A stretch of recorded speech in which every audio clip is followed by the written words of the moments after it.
corrupt scheme. Mr. Giuliani repeatedly emphasized that his role was to advance the president's personal agenda.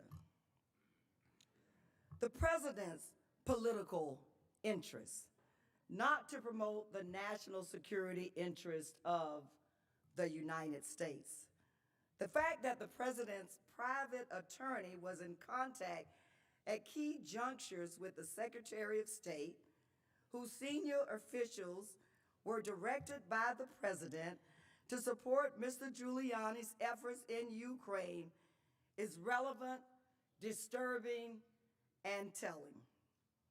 For example, we know that on March 26, as Mr. Giuliani was pursuing the president's private agenda in Ukraine, and just 1 week after The Hill published an article featuring Mr. Giuliani's Ukraine conspiracy theories, Secretary Pompeo and Mr. Giuliani spoke directly on the phone. That same week, President Trump's former personal secretary was asked by Mr. Giuliani's assistant for a direct connection to Secretary Pompeo. Based on these records, it is also clear that Secretary Pompeo was already actively engaged with Mr. Giuliani in early spring of 2019. And it also appears that these efforts were backed by the White House, given the involvement of President Trump's personal secretary. This body and the American people need to see these emails and other files at the State Department, fleshing out these exchanges and the details surrounding Mr. Giuliani's communications with Secretary Pompeo. Moreover, based on call records lawfully obtained by the House from this period, we know that from March 24th to March 30th, Mr. Giuliani called the White House several times and also connected with an unidentified number numerous times. These records show that on March 27th, Mr. Giuliani placed a series of calls to the State Department switchboard, Secretary Pompeo's assistant, and the White House switchboard in quick succession, all within less than 30 minutes. Obtaining emails and other documents regarding the State Department's leadership's interaction with President Trump's private lawyer in this period, when Mr. Giuliani was actively orchestrating the pressure campaign in Ukraine related to the sham investigation into Vice President Biden and the 2016 election, would further clarify the president's involvement and direction at this key juncture in the formation of a plot to solicit foreign interference into our election. We also know, based on recently obtained documents, that Les Parmas, an associate of Rudy Giuliani, has assisted him in his representation of President Trump, that Giuliani likely spoke with Secretary Pompeo about Ukraine matters even earlier than previously understood. According to documents obtained from Mr. Parmas, Mr. Giuliani wrote in early February of 2019 that he apparently spoke with Secretary Pompeo about the removal of the U.S. ambassador in Ukraine, Marie Yovanovitch. Mr. Giuliani viewed her as an impediment to implementing the president's corrupt scheme and orchestrated a long-running smear campaign against her. Here's what Mr. Parmas said about this just last week. Do you believe that part of the motivation to get rid of Ambassador Yovanovitch, to get her out of post, was because she was in the way of this effort to get the government of Ukraine to announce investigations of Joe Biden? That was the only motivation. That was the only motivation. There's no other motivation. These are just some of the email communications that we know.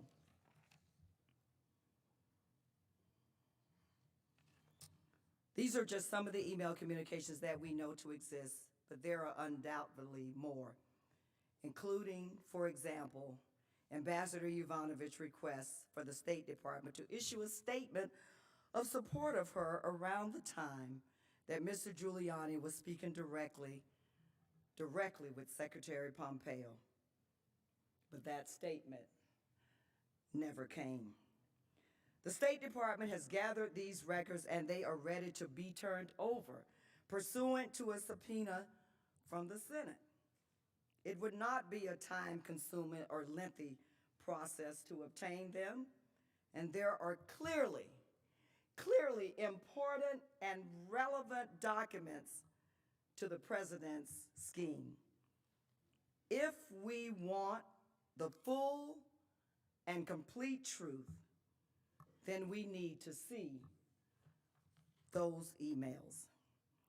The Senate should also seek a third item that the State Department has refused to provide, and that's Ambassador Taylor's extraordinary first person diplomatic cable to Secretary Pompeo dated August 29 and sent at the recommendation of the National Security Advisor John Bolton, in which Ambassador Taylor strenuously objected to the withholding of military aid from Ukraine, as Ambassador Taylor recounted in his deposition. Near the end of Ambassador Bolton's visit, I asked to meet him privately, during which I expressed to him my serious concern about the withholding of military assistance to Ukraine while the Ukrainians were defending their country from Russian aggression. Ambassador Bolton recommended that I send a first-person cable to Secretary Pompeo directly, relaying my concerns. I wrote and transmitted such a cable on August 29th, describing the folly I saw in withholding military aid to Ukraine at a time when hostilities were still active in the East and when Russia was watching closely to gauge the level of American support for the Ukrainian government. The Russians, as I said at my deposition, would love to see the humiliation of President Zelensky at the hands of the Americans. I told the Secretary that I could not and would not defend such a policy.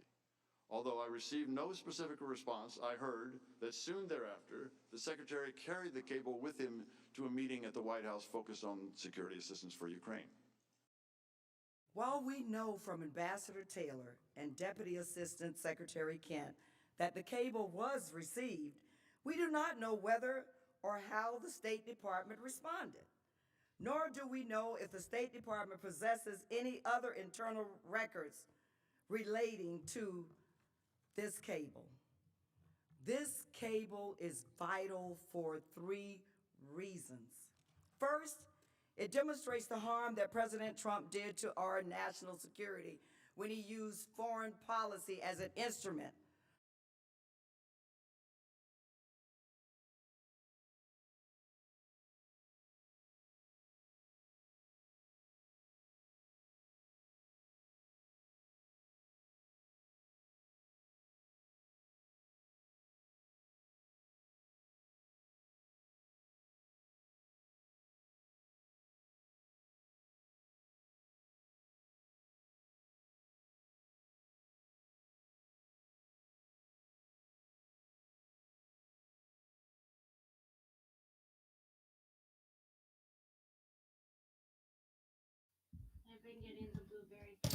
All right, ladies and gentlemen, welcome to the news unit broadcasting live on the YouTube Video Network. May not be the very last time, but very soon we're shutting things down here at the news unit. I've decided to just terminate this whole outfit. It's been going on since 2011, and it's long enough now. All in Gold has finally convinced me to shut this bitch down. And I'm a few things off color here for some of you Christians that don't like it. Too bad. But I think it's time. I think it's time. I already shut down the newsunit.com and the weatherunit.com, and I had the fishing unit. I shut that down. I shut all my blog websites down. I still have the website, but it doesn't direct to anything anymore. It's just going to be dead. Uh, I just may keep the newsunit.com parked with an insignia until this is over. Yeah, I'll probably have a URL message in very basic format, just telling everybody I'm gone. It's been nice, but it hasn't. This site is gone. Um, just so they know it's gone, you know, maybe a little reason why. So, to those of you who it applies, God bless you. And to the other ones, go fuck yourself. That's basically it. I didn't have room to put all that on here, but, you know. So, the information presented here is finally correct. And what I mean about it.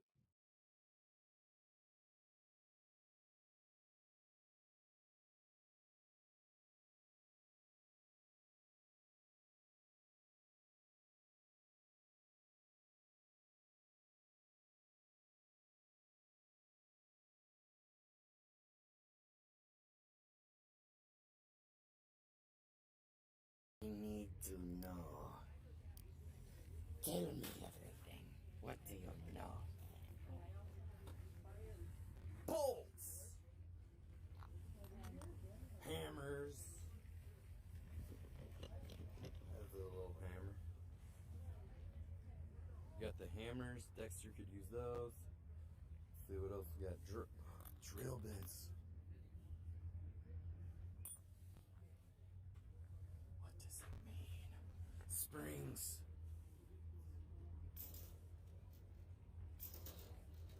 What does it mean? Dude, they got brush cleaners for your bong, dude. Hell yeah. All sizes. Hammers, old ones. Glasses, only slightly used. You got anything for me in here? They got prescriptions in some of them. Maybe we'll just get lucky. Alright. Danny's. Room. Daryl's. Room.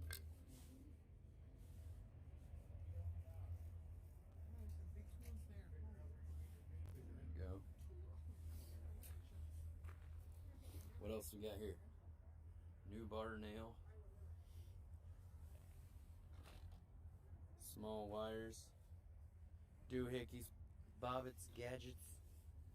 What's its? What are these? You can make a thermos out of that or something right there. I don't know. Looks like part.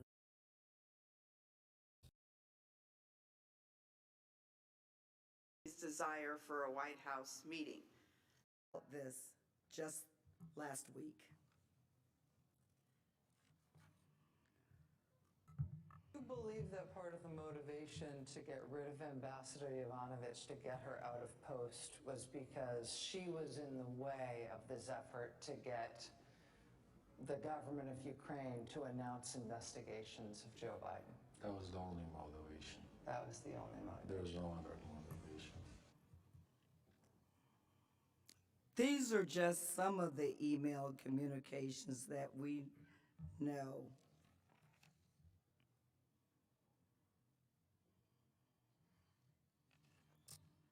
These are just some of the email communications that we know to exist, but there are undoubtedly more, including, for example, Ambassador Yovanovitch's requests for the State Department to issue a statement of support of her around the time that Mr. Giuliani was speaking directly with Secretary Pompeo. But that statement never came.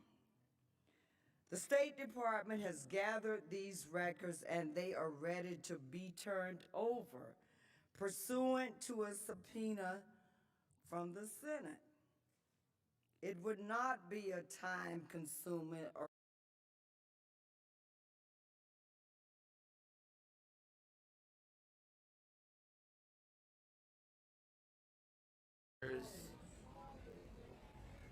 That's ours. All this shit right here is ours. attention, please. I don't want to drink the fucking water. I don't want to drink the water.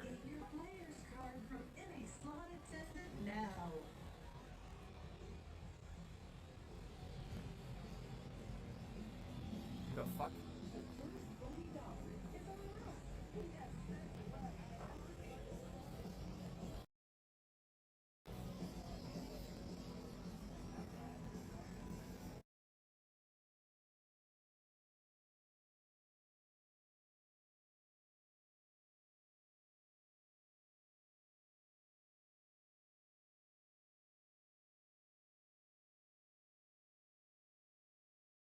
Record. Oh, Hand on me? look. Let's record this.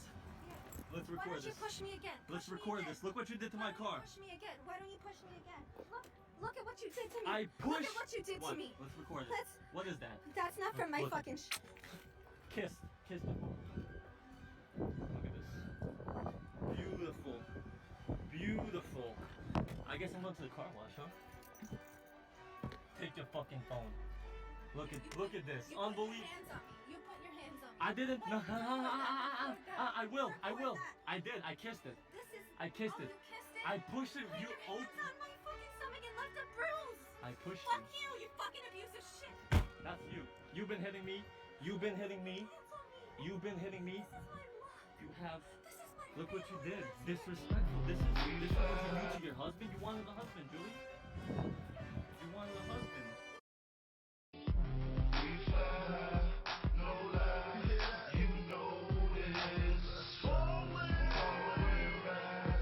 Bitches. Sup, bitches? It's Chad Warden here. Alright, I'm talking about that PS triple. The PS triple. I ain't talking about that Wii. That Wii shit. Shit, people be talking about how it's all new and shit. But you know what I'm trying to say? I'm trying to say is that, come on now,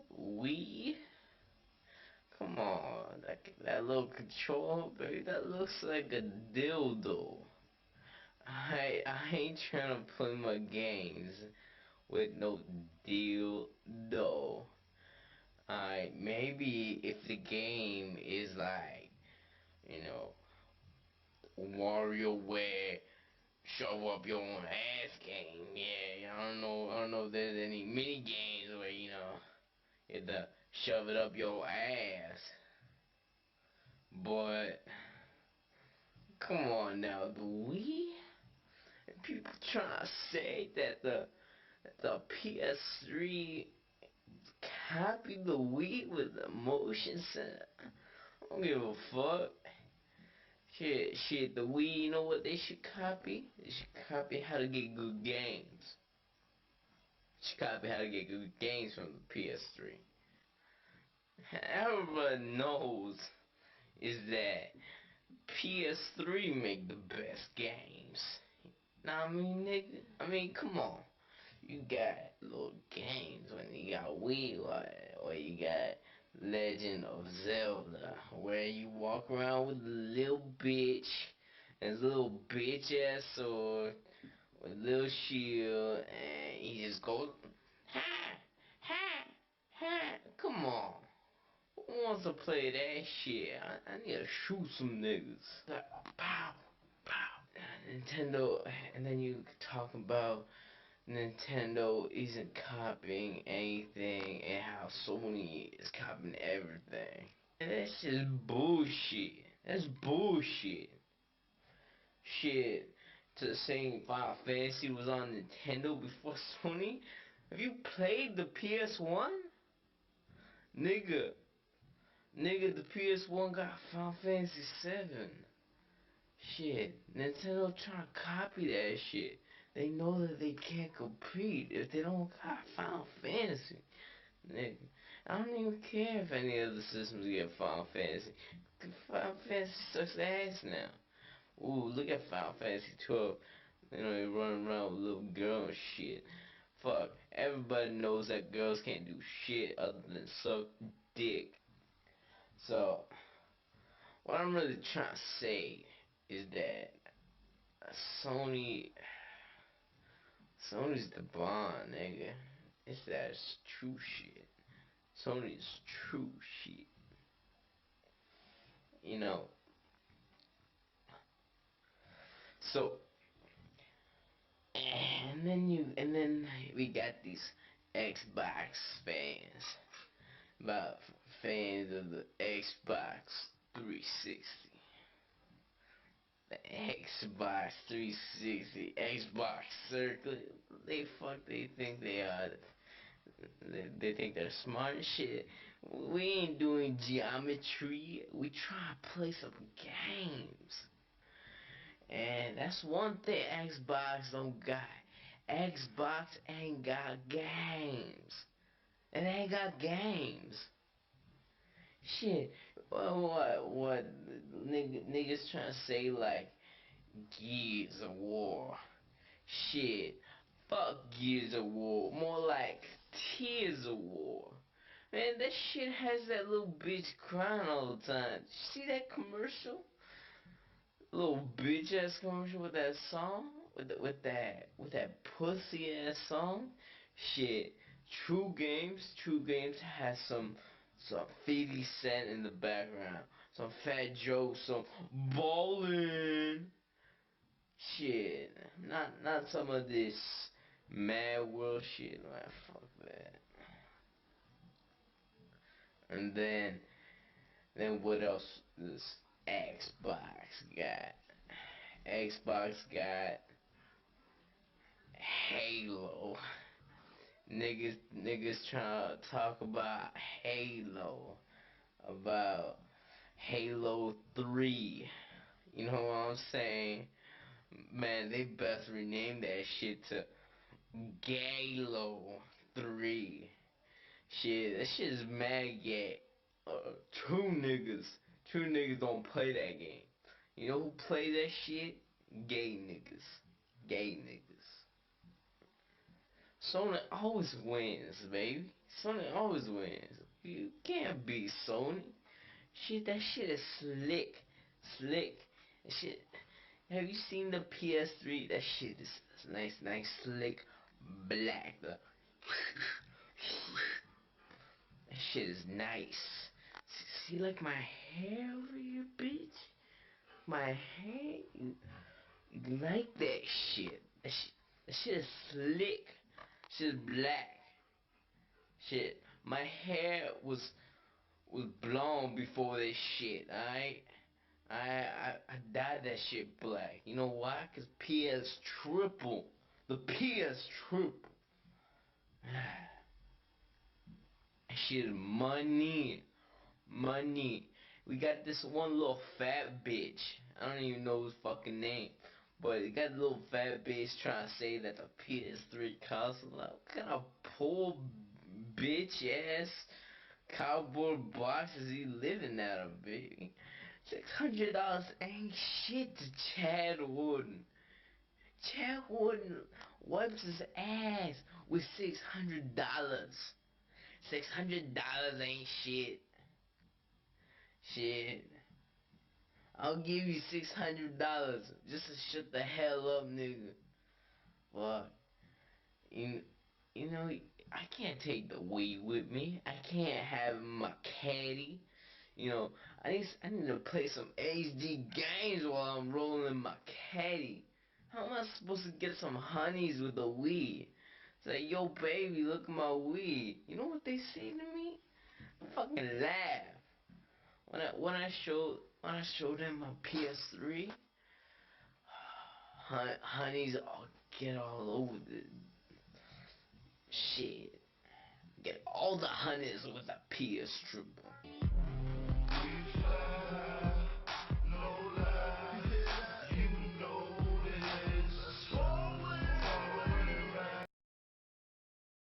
Okay, so imagine a hypothetical scenario where you have a small household repair that needs to be taken care of.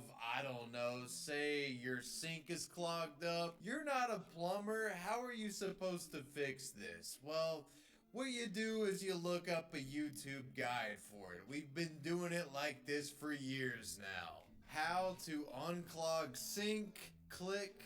Alright, you plunge the shit out of it. Step 2, remove any used tampons from the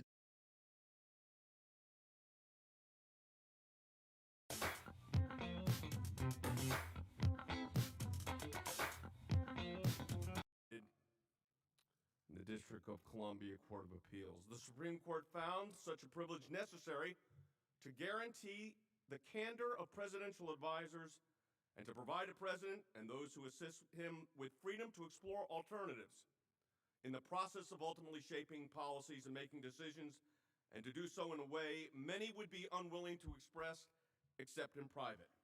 For these reasons, presidential conversations are presumptively privileged. There's something else about this privilege. Communications made by presidential advisors, again, quoting courts. And by the way, lawyer lawsuits?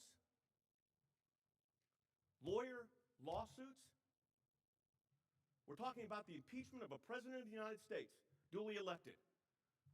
And the managers are complaining about lawyer lawsuits? The Constitution allows lawyer lawsuits. It's disrespecting the Constitution of the United States to even say that in this chamber. Lawyer lawsuits. Here's the law. Communications made by presidential advisors in the course of preparing advice for the president come under the presidential communications privilege, even when these communications are not made directly to the president. Even when they're not made directly to the president, advisor to advisor. Given the need to provide sufficient elbow room for advisors to obtain information from all knowledgeable sources, the privilege must apply both to communications which these advisors solicit and receive from others, as well as those they authorize themselves.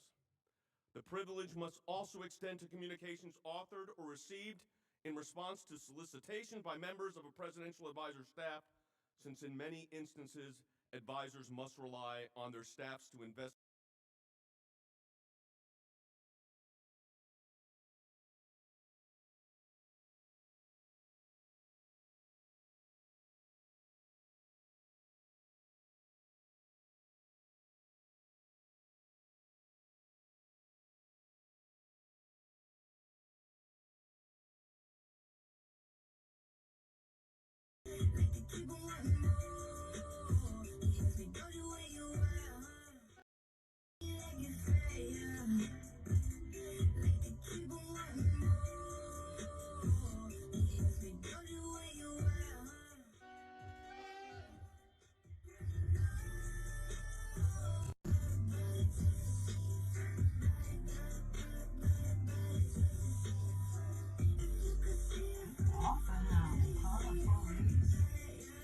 Low money down when you lease a new 2020 Kia Optima LX for 36 months for only $179 a month.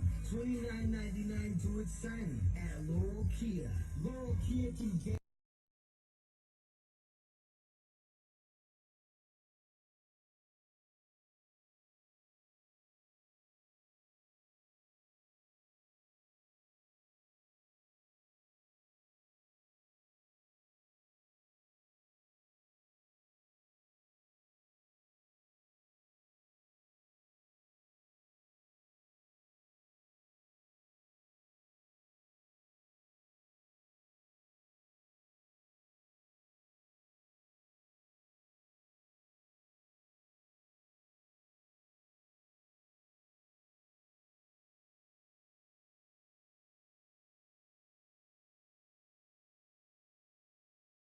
Este é o exato momento do choque.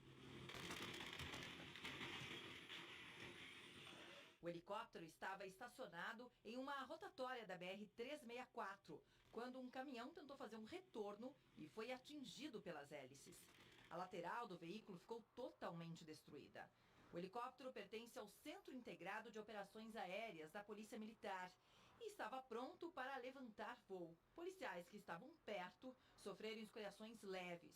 Um dos tripulantes precisou ser levado ao hospital. O motorista do caminhão e os passageiros não tiveram ferimentos. A polícia diz que as causas do acidente serão investigadas.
Vegan, so whether I want to or not, I'm gonna have to be going out there promoting my channel because I don't have money to spend on advertising. I get money from my mom, she pays for my place and gives me like a little bit and stuff, but she's not giving me enough to like do the Google AdWords and stuff, so I'm gonna have to like make myself go out there and, you know, expose myself so people know about me, so they go to my site and stuff. So, anyways, I'm trying to get, the sound doesn't work on this Dell Optiplex. And that's a wireless printer that I synced in. I'm trying to sync it to my 700 watt system. So, hopefully I can get that to work. Now this is really good right here. This is with the Veganese. Veganese is really good. Tastes just as good as regular mayonnaise. Even better, actually. Once you go vegan, you don't even want that crappy other food. So, and this is better. This is actually better than fried fish fillets. So I'm gonna dig in right now. So I'm hungry. And I got my coffee there. I drink a lot of coffee. I do like. I don't like a lot. So you see, you can do that when you're vegan because your arteries aren't clogged. So you can drink like a shit ton of coffee and you won't have heart problems. Because like blood pressure has to do with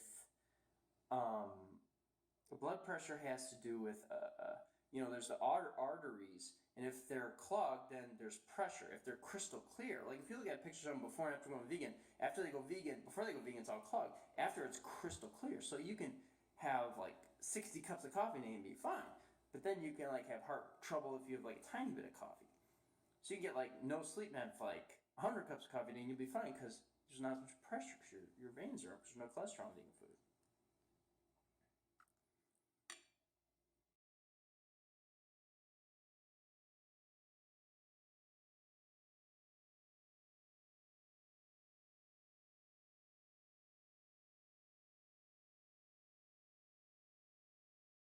With some of the products that I use to be so fabulous. Okay, so as far as scent, I use this. It's $1 per ounce because it's $8 at Kmart for 8 fluid ounces. The Bodman Most Wanted, that smells wonderful. It's vegan. If you have more money, and another thing that's good as well is the Blue by Chanel, not the regular, but the concentrate. That's vegan. They don't experiment on animals or have any animal products in it. And I call Bodman, and they are the same way. So if you're more on a budget like me and you use a lot, like I use a ton of this, I go through this like 2-3 days or something. So the Blue by Chanel is roughly half this amount for $160.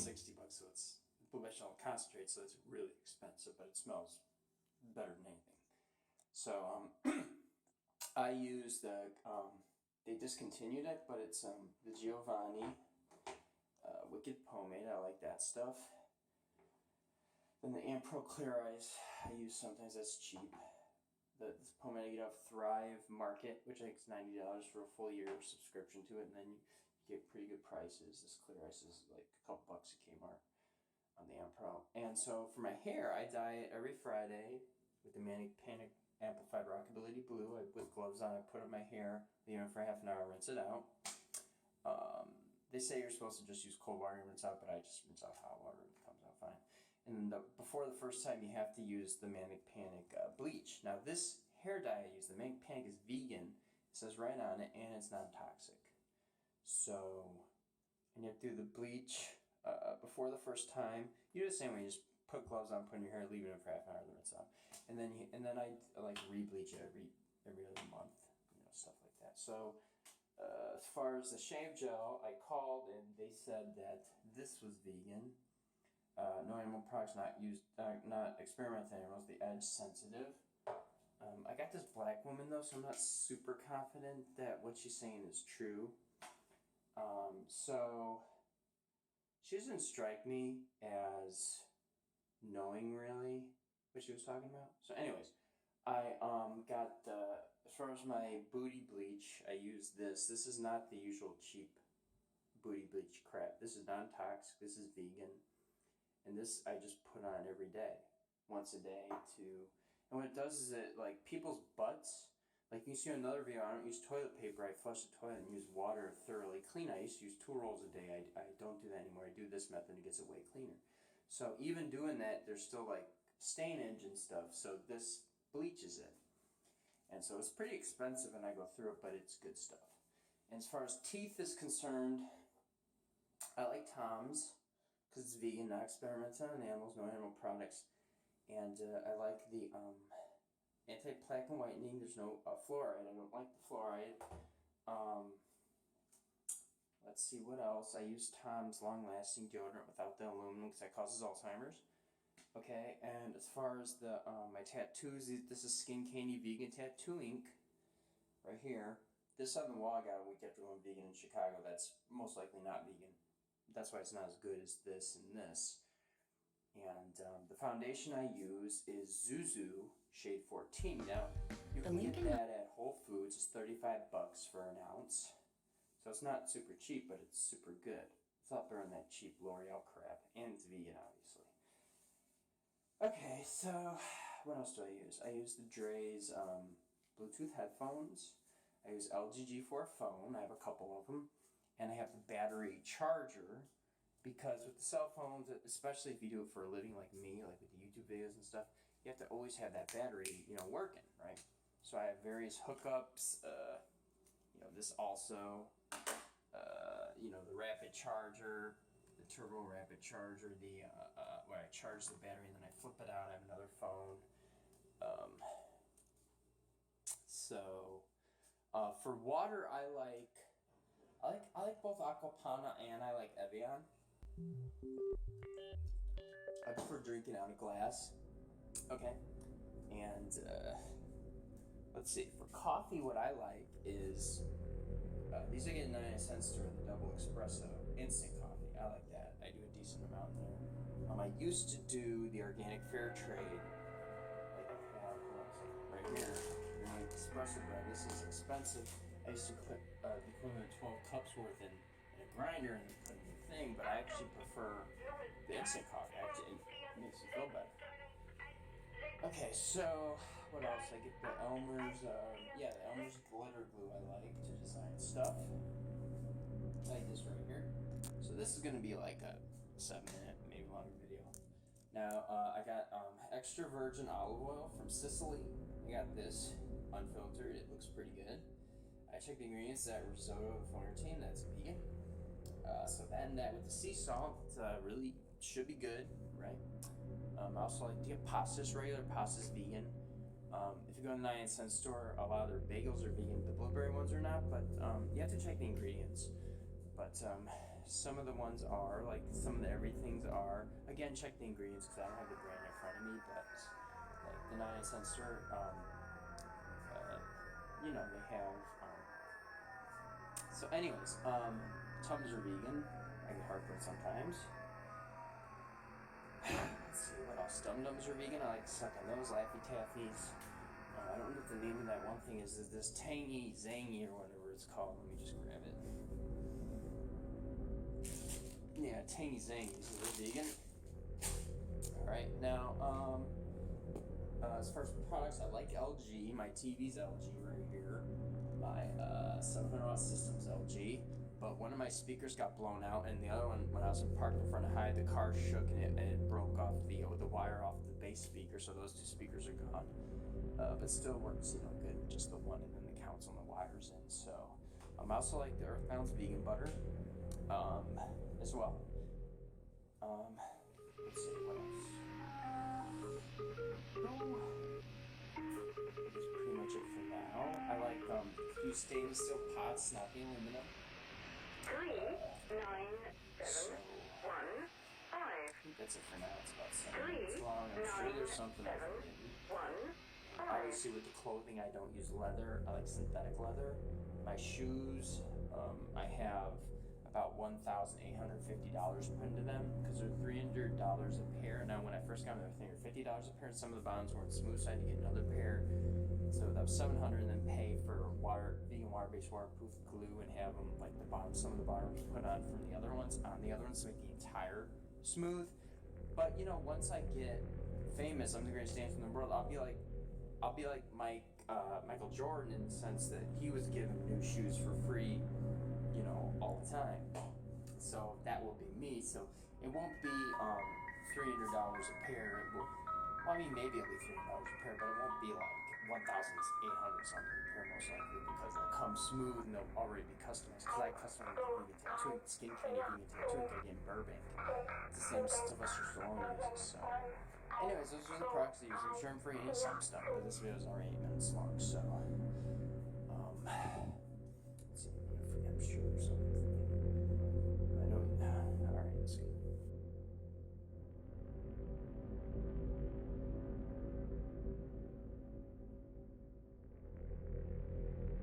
My appearance on Dr. Phil was a total disaster, a lost opportunity. The way I behaved was wrong. As I'm sure you all remember, Sexy Vegan. I am the beautiful vegan messiah. Some of the products.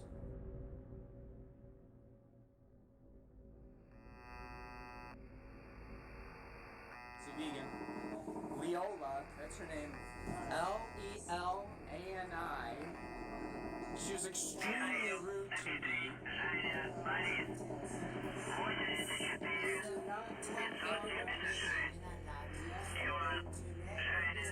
You can make a picture, but no picture here. I just did. Okay, you can call police for that.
Your boy, Sexy Vegan here.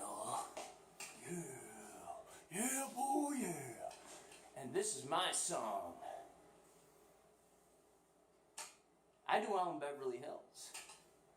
You know why? Because I'm high class. I do not do well in the ghetto areas. So I was on Hollywood Boulevard, right? And I was walking in this ghetto-y curb creature, probably a homeless person. He's like,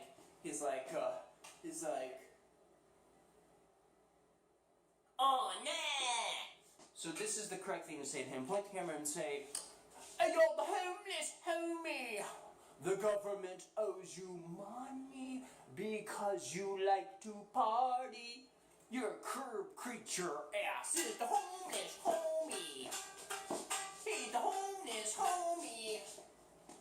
Contribute to society, he doesn't care. Just get his curb creature ass some drugs and he'll get out of your hair. He's the homeless homie. He's the homeless homie.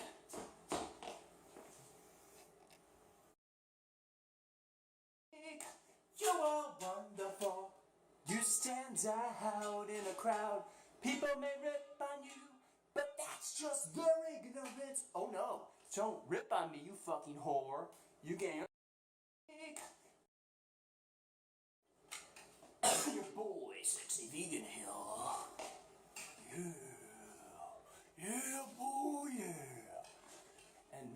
my song. I do well in Beverly Hills. You know why? Because I'm high class. I do not do well in the ghetto areas. So I was on Hollywood Boulevard, right? And I was walking in this ghetto curb creature, probably a homeless person. He's like,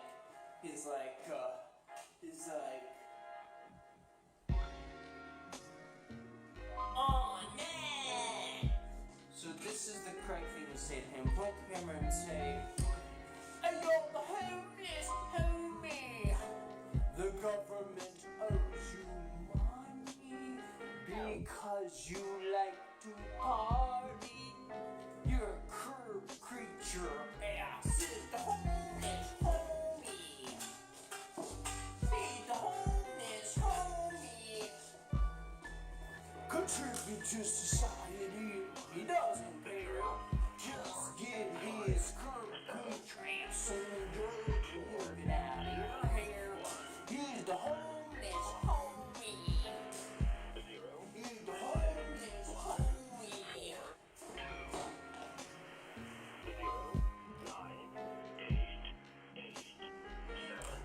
So wonderful. You stand out in the crowd. People live by you. Oh no. Don't rip on me, you fucking whore. You can't up on me, you fucking bitches. Oh my god, you think I care what you think? Well, I don't. That's actually fuck yourself. Because you lose your individuality. Become nothing more than a conforming whore.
Now, Loudoun County Sheriff's Office investigators are finally turning to the public for help in this one after weeks of investigating, but still an open case.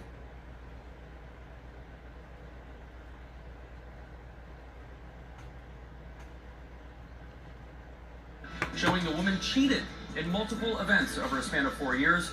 She has since acknowledged the findings and accepted the ban. All right, first on Fox 5 tonight, a Northern Virginia farmer believes someone slaughtered his cow and left her bloodied with an arrow in her side. He made the gruesome discovery just before Christmas, but now weeks later, detectives are hoping the public can help. Fox 5's Tisha Lewis has more from Oldie, Virginia. Years old and expecting. We're told she was supposed to give birth in 4 to 6 weeks. Now, Loudoun County Sheriff's Office investigators are finally turning to the public for help in this one after weeks of investigating, but still an open case. Again, Skyfox drone showing where all of this happened here at the Roundabout Meadows Farm where the cow was slaughtered. This is on Howard's Branch Drive near Route 15 in Aldie. Whoever came to this farm to butcher and shoot the cow was someone reportedly with experience at field dressing an animal. The owner tells us he owns between 400 and 500 cows. What we also saw were new gates and signage warning about trespassing surrounding the farm. Again, we're told news about this incident made the rounds in the farming community out here, and understandably, farmers are on edge. Fox 5 obtaining pictures.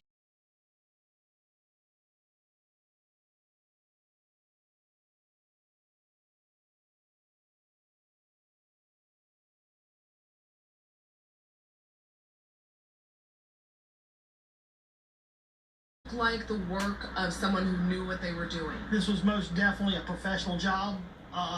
The way they cut the hind quarters off over the front quarters, it wasn't hackled, it was definitely cut off in a professional manner.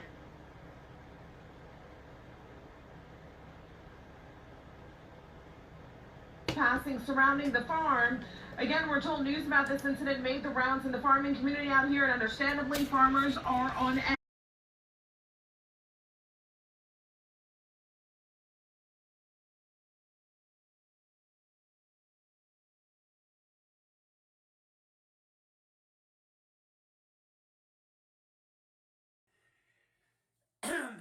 And so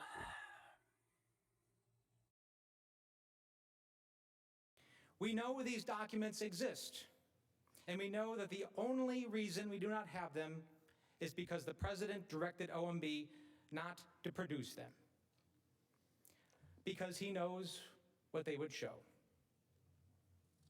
To demonstrate the significance of the OMB documents and the value they would provide in this trial, I would like to walk you through some of what we know exists, but which the Trump administration has refused to turn over. As we have discussed, the Trump administration has refused to turn over any documents to the House in response to multiple subpoenas and requests. Based on what is known from the testimony and the few documents that have been obtained through public reporting and lawsuits, it's clear that the president is trying to hide this evidence because he is afraid of what it would show. The documents offer stark examples of the chaos and confusion that the president's scheme set off across our government, and they make clear the importance of the documents that are still being concealed by the president. We know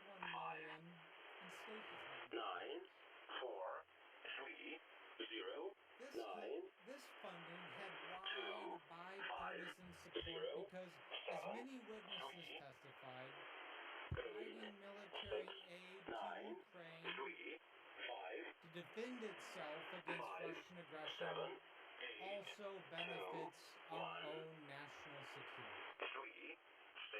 Importantly, the president's questions came weeks after the Department of Defense already certified that Ukraine had undertaken the anti-corruption reforms and other measures mandated by Congress as a condition for receiving that aid.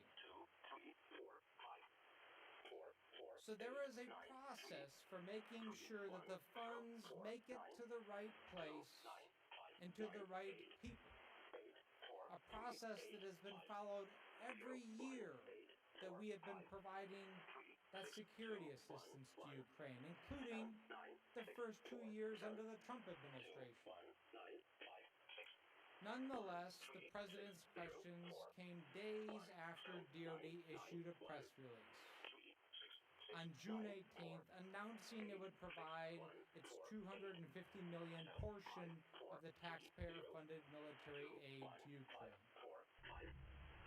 According to public reporting, the day after DOD's press release, a White House official named Robert Blair called OMB's acting director, Russell Barr, to talk about the military aid to Ukraine.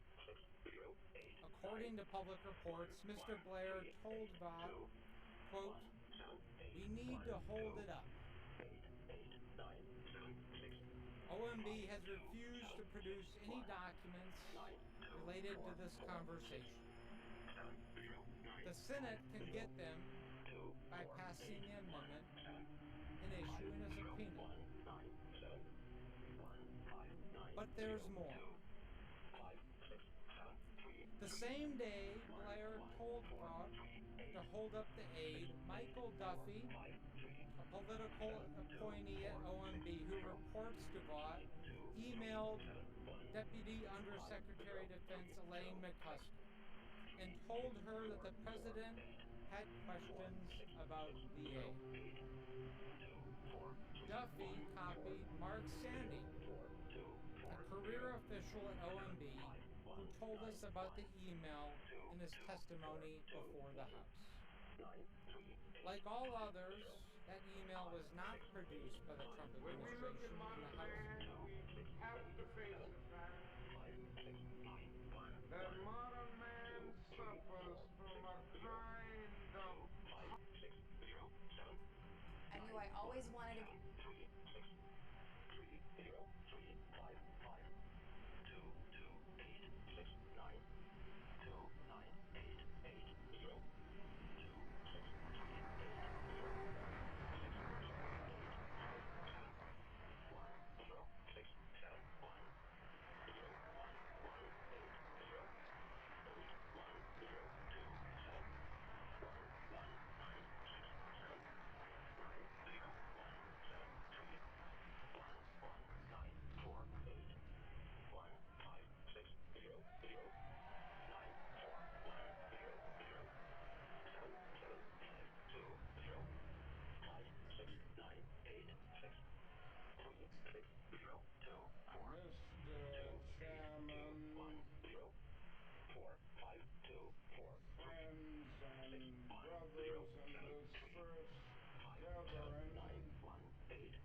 of the National Conference on New Politics. Ladies and gentlemen, can you hear me in the back? I don't know if the Klan is in here tonight or not with all the trouble we're having with these microphones. Seldom, if ever, we're still working with it. As I was about to say, seldom, if ever, has such a diverse and truly ecumenical gathering convened under the aegis of politics in our nation. And I want to commend the leadership of the National Conference on New Politics for all of the great work that they have done in making this significant convention possible. Indeed, by our very nature, we affirm that something new is taking place on the American political horizon. We have come here from the dusty plantations of the Deep South and the depressing ghettos of the North. We have come from the great universities and the flourishing suburbs. We have come from Appalachian poverty and from conscience-stricken wealth. But we have come. And we have come here because we shared a common concern for the moral health of our nation. We have come because our eyes have seen through the superficial glory and glitter of our society and observed the coming of judgment. Like the prophet of old, we have read the handwriting on the wall. We have seen our nation weighed in the balance of history and found wanting.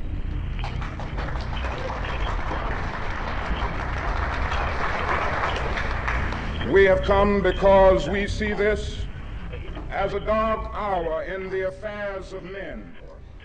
For most of us, this is a new mood. We are traditionally the idealists. We are the marchers from Mississippi and Selma and Washington, who staked our lives on the American dream during the first half of this decade. Many assembled here campaigned assiduously for Lyndon Johnson in 1964, because we could not stand idly by and watch our nation contaminated by the 18th century policies of Goldwaterism.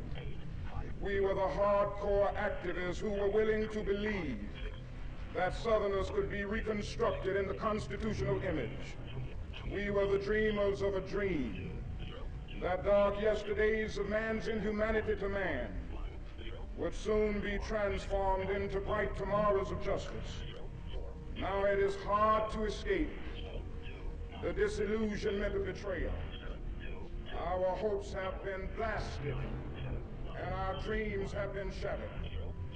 The promise of a great society was shipwrecked off the coast of Asia on the dreadful peninsula of Vietnam. The poor black and white,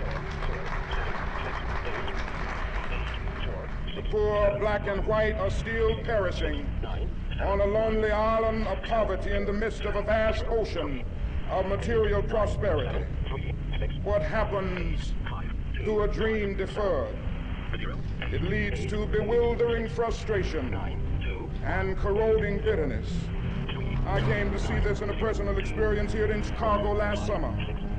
And all the speaking that I have done in the United States before varied audiences, including some hostile whites, the only time that I have ever been booed was one night in our regular weekly mass meeting by some angry young men of our movement.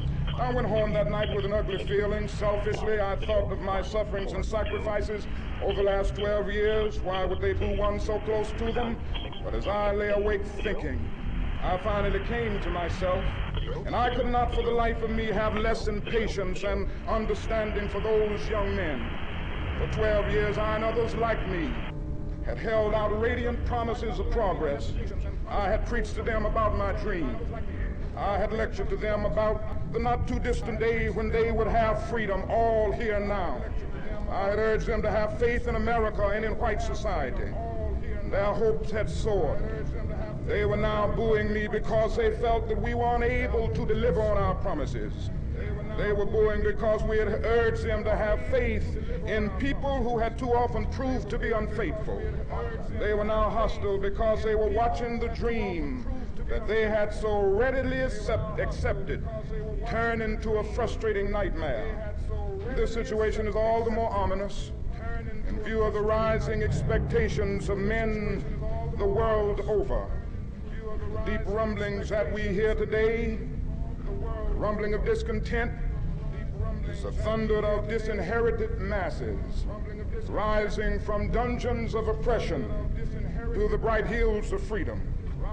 All over the world, like a fever, freedom is spreading in the widest liberation movement in history. The great masses of people are determined to end the exploitation of their races and lands. And in one majestic chorus, they are singing in the words of our freedom song, "Ain't gonna let nobody turn us around."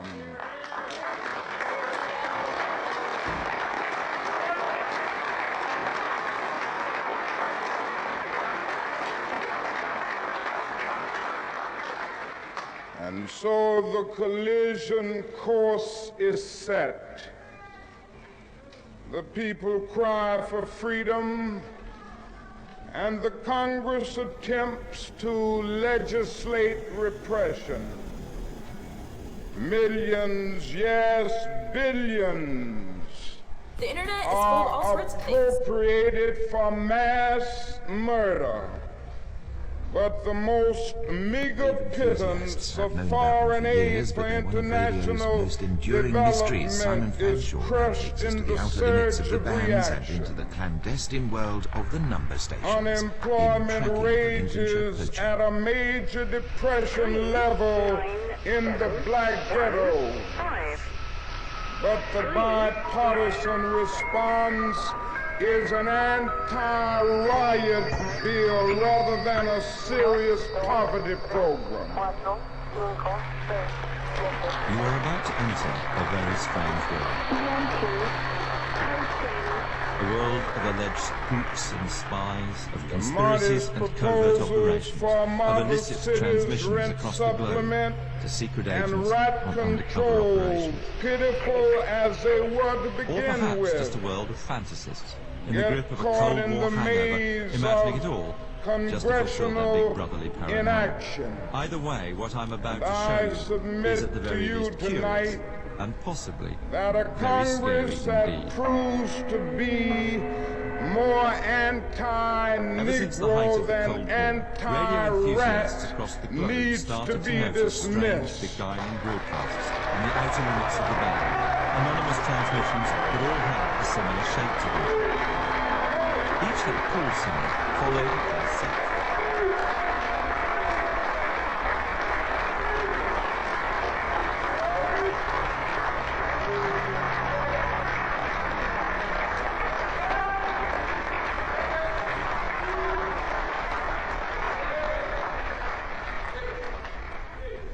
It seems that our legislative assemblies have adopted Nero as their patron saint and are bent on fiddling while our cities burn.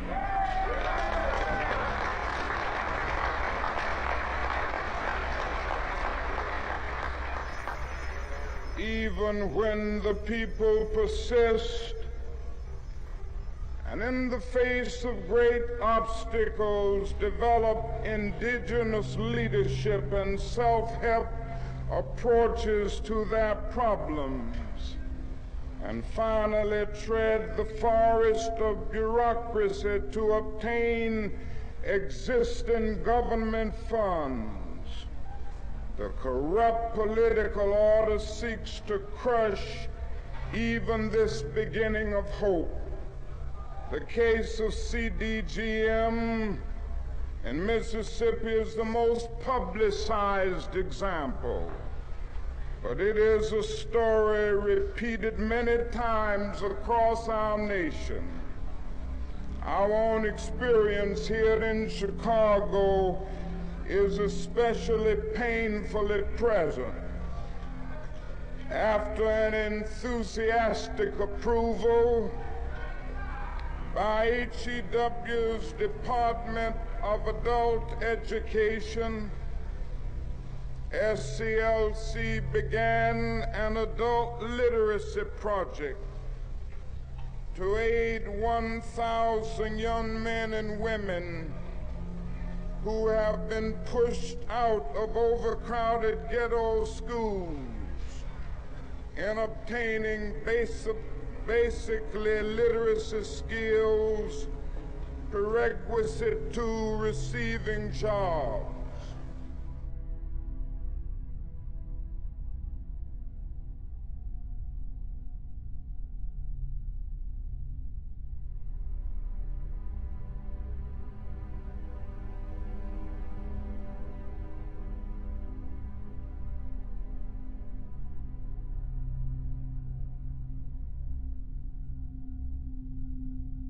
Falling for the gentleman.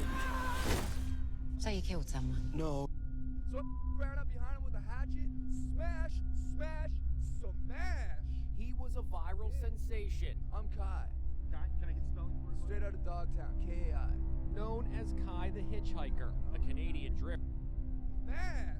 He was a viral sensation. I'm Kai.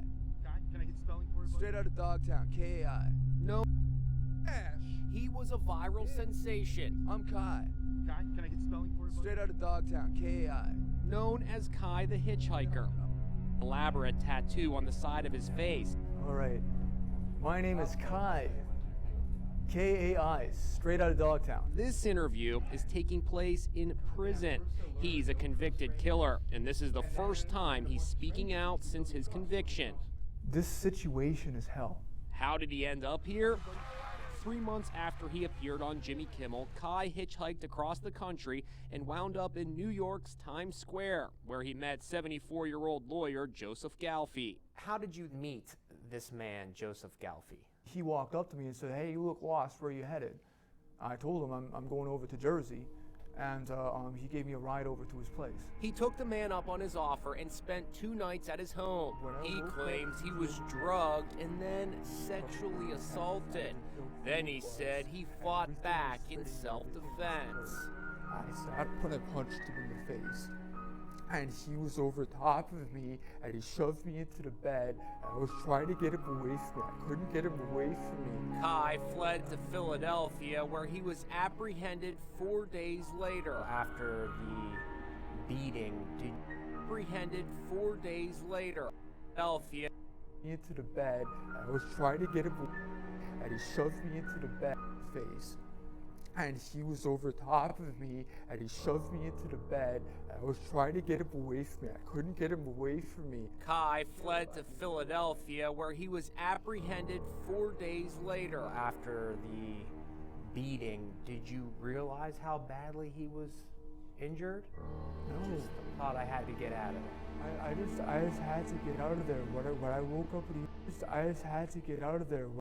Did you realize how the beating? Did you realize how badly he was injured?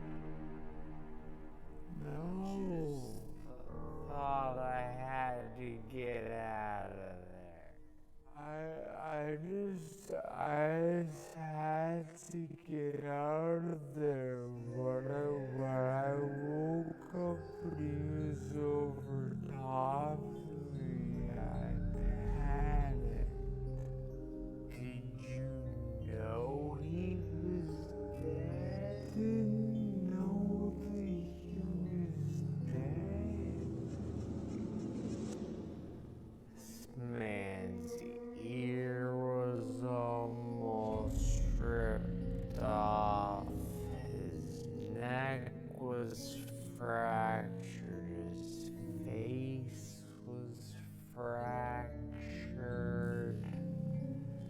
The ear injury came from one. I want to give you an example of how marketing and Squarespace together gave me this dream life. This Happy, happy Halloween, Halloween, Halloween, happy, happy Halloween.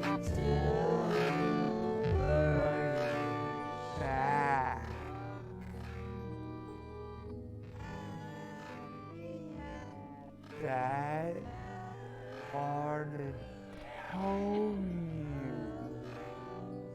I was on my back on the floor. But the jury didn't believe he acted in self-defense. If this was self, and you act, and it doesn't go very well, then you die. Well, you've learned that the acting that way didn't work, but now you're dead. So that's not that helpful.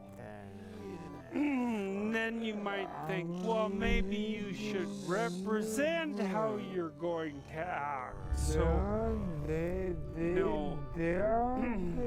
Here's a box with the snake in it, and your coffee cup is inside the box with the snake in it. And I say to you, imagine picking up the coffee cup, and you imagine it, you think, oh, I'll pick up the coffee cup, and then the snake will bite me and I'll die.